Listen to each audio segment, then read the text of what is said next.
You may not know about Hillbot. So we are like a robotic company that focus on making end-to-end solutions from the like capturing software simulation platform to the hardwares of the robots. So fun thing, my PhD was done with Professor Hao, and he's also my boss now. He's CTO of the company. Yeah. So today I'll be focusing our recent work on practical digital twin capture in the real world with nothing but your cell phone and end up with very high quality digital twins which are texture ready, simulation ready.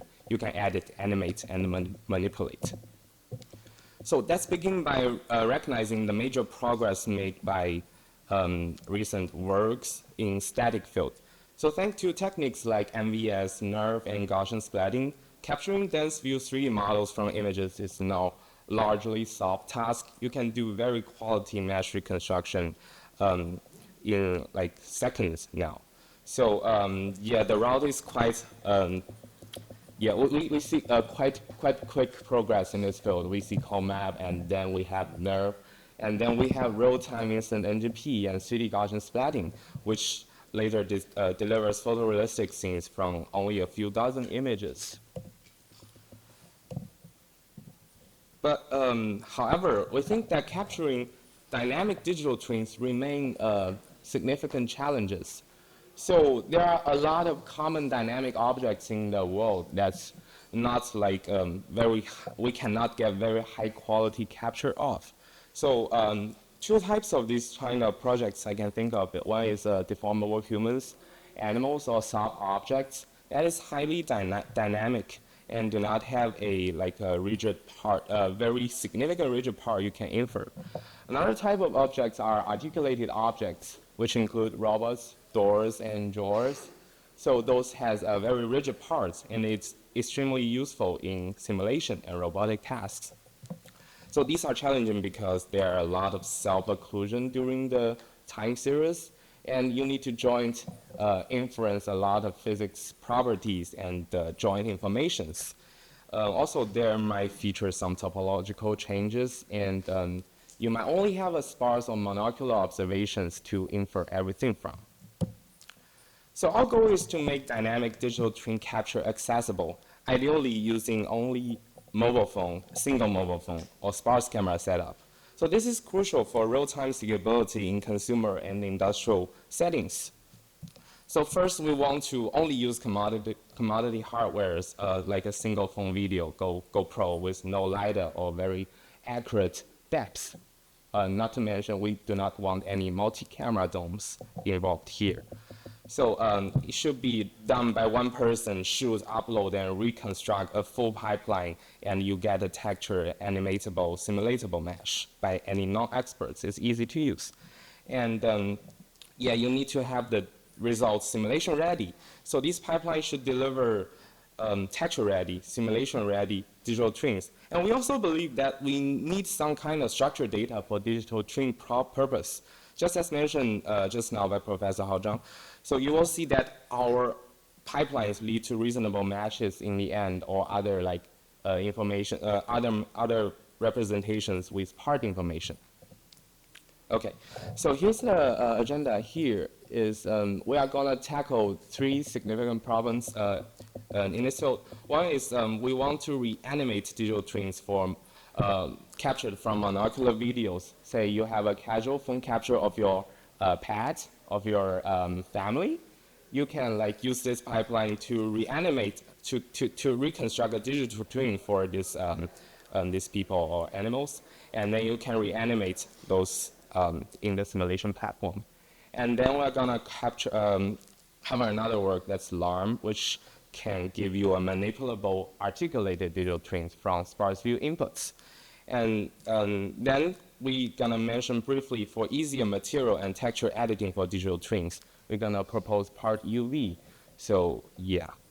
First, let's start with animatable digital twins from molecular video, which is the DG Mesh work. So this work is mainly done by Isabella Liu, my colleague, and with collaboration with Professor Xiaoshuai. And yeah, So why molecular videos matter is, I don't think I need to mention a lot. So video is the new photo now. So we got Sora to generate videos. We got a lot of TikTok informations that you can use. We got thousands, hundreds, millions of phone captures every day. So video creators now want full 3D control relating null views physics for their avatar animals. So yeah, we want to do reanimatable 3D assets from a single casual video. So we start by learning a deformation network, which takes our canonical Gaussians and time label as an input. So this is actually a previous work, which is on top of the Gaussian splatting, you add a deformation field, which takes the positional embedding for your location and time step t, and predict the motion flow, like the forward flow for your canonical Gaussians. In this way, you can predict for any time step t where your deformed Gaussian is, so that you can make the whole thing animatable. But what's still missing here?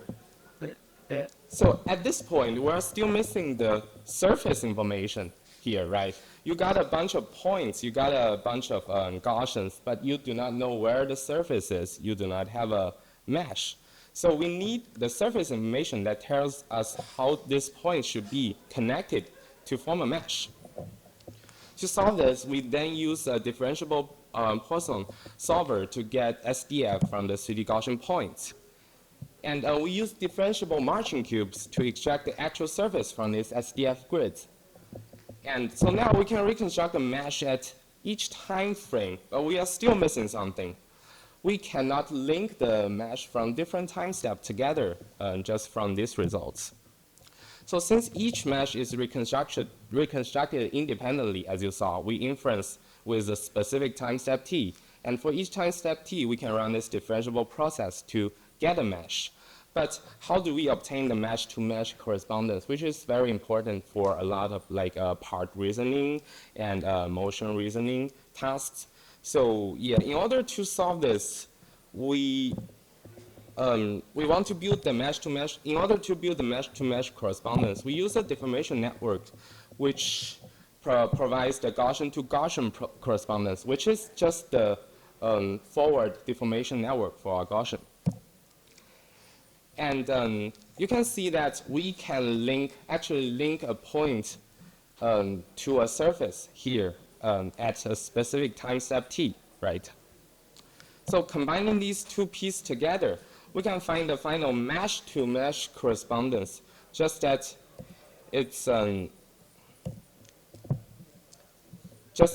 mesh quality is still not involved in this rendering process. We want the mesh to be finally, because the mesh is our final target, right? We want to have an animatable mesh and a very good quality rendering. But now the mesh is still not involved in the rendering process. We want to build a network, end-to-end framework that optimizes the Gaussian, but also we want to optimize the mesh render quality. Yeah. So in order to encourage a one-to-one correspondence between mesh and Gaussian points, so we want a very good, we want a mesh representation that is describing the underlying surface that's described by this Gaussian. So we want this Gaussian to be as uniform as possible. So we encourage this one-one relationship between Gaussians and each of the mesh triangle centers. So on each time step t, we do this kind of anchoring process. That is, we got the underlying mesh from the marching cube, and for each of the Gaussian, we try to link that Gaussian onto a specific surface. If that's doable, that's fine. And if two Gaussians are linked to a same surface, we want to merge them together, because since it's from marching cube, the mesh itself is from marching cube, it should be uniform, right? And it should kind of represent the underlying surface. And we want the Gaussians to be also uniform, so we merge those two together. And if there is one surface that's not represented by any Gaussian, we create a new Gaussian to represent that surface. So in this way, we got a anchor process So we can like run the forward deformation to get the deformed Gaussians, and then we run the add and remove process to get the anchored Gaussians, which should be near the surface already. And then in order to update the canonical Gaussian, so we can only do the anchor Gaussian process at a specific time step t, right? But our canonical Gaussians are not updated now.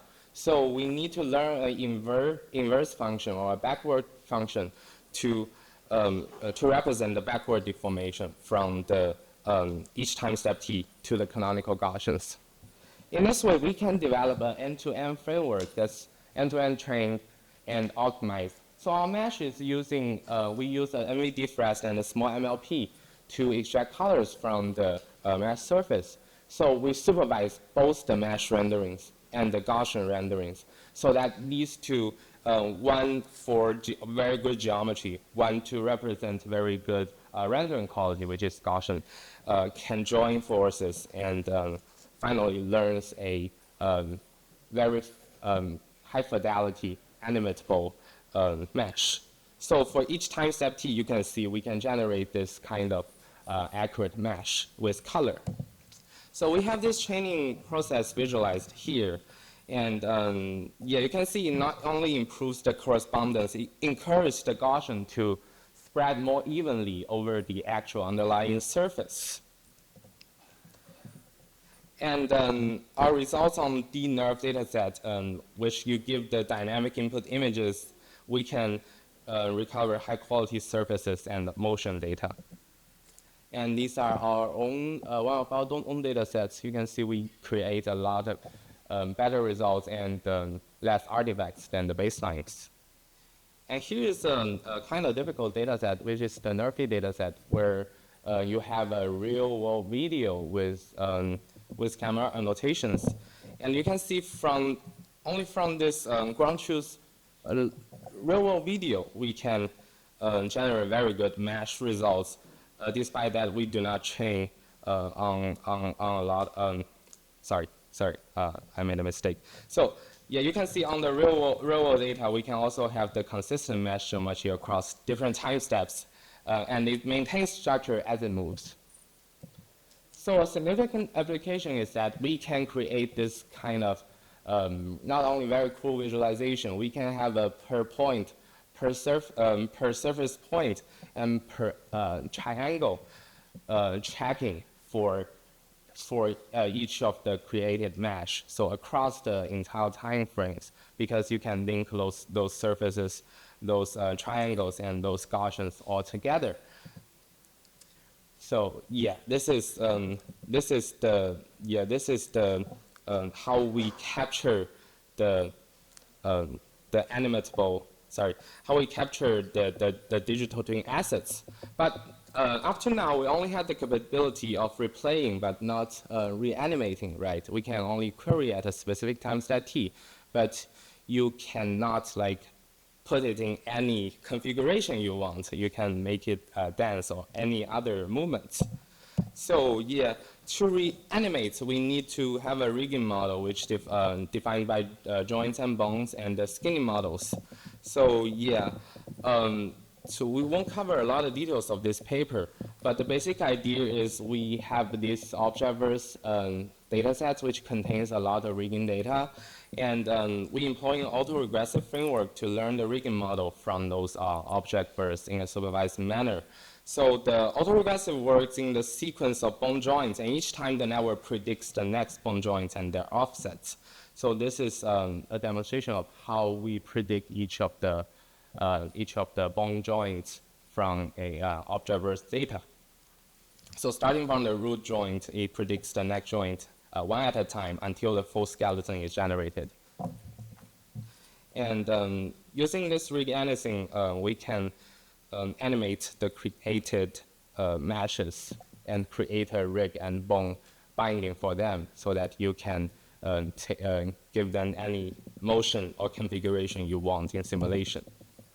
So these are some of the real data we tried. You can see even though we only trained on simulation data, which is from object-verse, we can do this, get this very good rigging models from real images. Okay, so with this kind of monocular video and this animatable capture solved, we proceed with manipulable articulated objects. So you see, real world is full of articulated objects, and they are crucial for our daily life.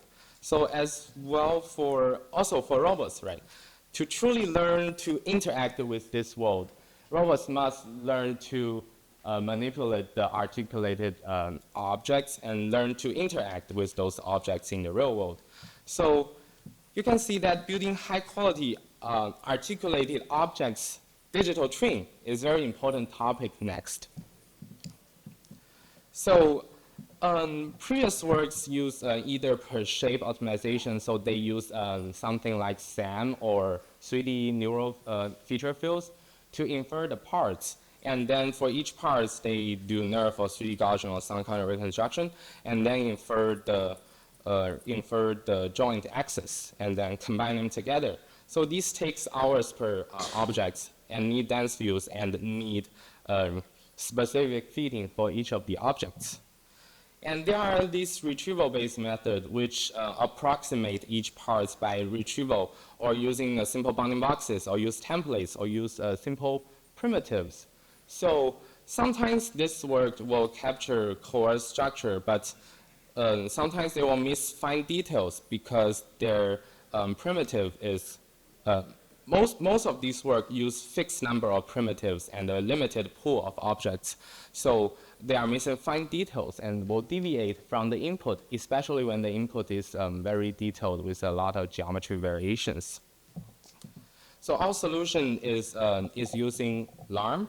So LARM stands for Large Articulated Object Reconstruction Model, which extends feed-forward large-scale reconstruction models, which is LRM, to articulated objects. So it's actually following the novel view synthesis line of work, but for traditional NVS, you only synthesize image from novel camera poses. For LARM, we train jointly with novel joint states. So it's like we take RMs, or specifically we use LVSM as our base model, and also give the joint states as the input for this model, so that after trained, we will have the capability of querying the novel view of this object from any camera poses and at any joint states. So yeah, our work reconstructs both explicit 3D matches and joint parameters with post-processing. And we find that using this kind of NVS scheme to learn the novel views, we can extend to real-world objects even with no any real-world fine-tuning. So yeah, our feed model is very simple, just as the LVSM. We use sparse view images at two joint states. So for example, if you have a drawer, we will have one of the open states and one of the closed states as the input. Each will only need at most 3 images. So in total, we only tested 6 images at its max. So the outputs will be target view RGB images at novel camera pose and joint states. So our model is also trained with optional depths and foreground mask outputs, so that it's more applicable for real-world use. So after we have this NVS model, novel view synthesis, we can post-process to get the joint. So we use joint estimation. We infer from Lofter correspondences and use the part masking and depth map with RANSAC. So you must, I guess you want to ask that, I just said the percent overfitting optimization method is not good. So why are you using post-processing for joint estimation? Because we can actually generate dense images from this representation. So after training the novel view synthesis model, we can get any view you want. So that gives distinct advantages. You use 2D feature extracting network, you will get very good correspondences between those images. So yeah, you will get very good high quality correspondences. And with the part mask, you can very nicely extract those geometries out. So yeah, that is one key of this work. And also, we reconstruct the mesh, use previous work shape as points. So when we compare render quality to previous works, we find that our method produce far more better quality nodal synthesis compared to any previous works, which actually do not have a lot of previous works in this field. And if we compare the mesh reconstruction quality, we can see most baselines are based on retrieval or primitive combination methods. And because their library is very limited, they have limited number of primitives. They are not faithfully representing the original inputs. And we take a lot of real-world examples here. So if you give the, we tested on drawers and small refrigerators as inputs. So we only use 3 images per state. We have state 0 and state 1. State 0 is closed, state 1 is open. But you can define however you want. And you give those 6 images to the model, and it can reconstruct a articulated mesh with the faithful geometry and the render quality here. So yeah, the takeaway here is we trained the feed-forward model for normal camera pose and joint seed synthesis. And we use the depth and mask as additional outputs and use the post-processing to extract the 3D mesh and the joints. So there is no retrieval in this network. Everything generated is from your inputs from the node view results. Yeah. So these 3 actually raise one question. So both of these 2 works are generating meshes. And there's a lot of static generation or reconstruction works that also gives you very good quality meshes. So we want to take a closer look that are these meshes ready to use for simulation. Actually, we find that geometry is not, only good geometry does not represent ready assets for your simulation or rendering anyway. So modern engines actually expect very good PBR textures and materials on UV atlases in order to faithfully render the objects. And not to mention, if you want to edit the objects, you need a very good UV map here.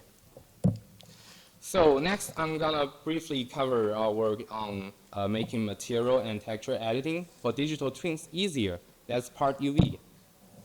So UV unwrapping is basically you unwrap the 3D surface onto a 2D plane and minimizing the distortion of this kind of mapping so that you can edit in 2D and you can see the appearance change in 3D.